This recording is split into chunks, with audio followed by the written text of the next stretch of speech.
pagiging Supreme nyo, yung pagiging Supreme Court nyo, hindi kayo dapat matakot sa mga oligarko. Lalong hindi tayo dapat matakot sa isang bangat na si Bongbong Marcos. Napaka-inutil! Putang ina niya, mantakin mo, 5,000 ayuda lang, kailangan pa may mamatay. Dahil ang kanilang ginagawang patakaran, ayaw nila gawin sa online transaction. Dahil alam nila, kapag online transaction, hindi sila makakapagnakaw. Kaya ang ginawa nila, pinapila nila ang mga drivers, riders, mula madaling araw hanggang gabi. Umabot ng 13 hours to 14 hours. Para lang mabigay ang 5,000 ayuda, putang ina, may namatay pa. Kung hindi ba namang inodel at pangaga nakaupong presidente, hindi ganito yung mangyayaring sistema sa ating bansa. Tingnan nyo yung nasa likod natin, yung nasa PGX. Dati mayroong 100 million dyan na nilalagay ang opisina ng presidente para ang lahat na pupunta dyan ng mga may hirap na walang kakayanan na ipagamot ang kanilang sarili, walang mahuhugot na sariling pera sa kanilang sariling pulsa ay magagamot. Ngayon hirap na dahil ang 100 million na dapat para sa magsakit ng mga Pilipino ay ibinusa ng bangat na presidente. Hindi tayo titigil hanggat hindi tinanggal ang excise tax sa produktong langis at hanggat hindi tinanggal yung VAT.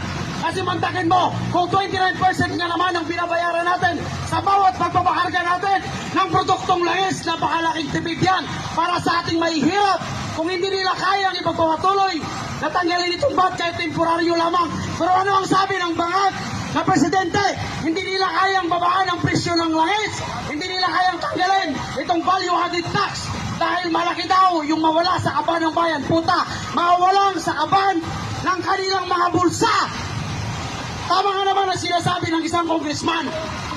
Hindi na tayo babayad ng VAT dahil napupunta lang naman sa mga bulsa ng mga putang inang kongresista. So bakit pa tayo babayad kung ang ibabayad natin ng VAT ay mapupunta pa sa ating pamilya? Kaya hindi kami titigil. Kung pang 5 araw, may pang-6, may pang-7, may pang-8, hanggat hindi nagsasalita ang Supreme Court, hanggat hindi naglabas ng desisyon ng Supreme Court sa mga nakapinding na petisyon na ipinail ng mga anak ng dating Presidente Rodrigo Roa Duterte, at hanggat hindi pinatigil ng Supreme Court ang illegal na pagpapa-impeach kay Vice President Sara, lalong-lalo na isang putang inang kriminal na kidnapper ang ginamit nilang testigo.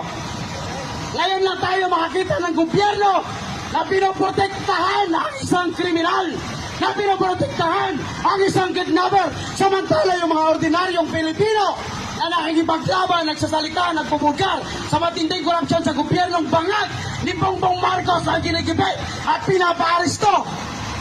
Kaya sa mga kababayan po natin na lahat ng mga pulis na nandito, mabuhay kayo, pero hindi dapat kayo sumusunod sa isang bangat na presidente. Mabuhay ang Pilipinas!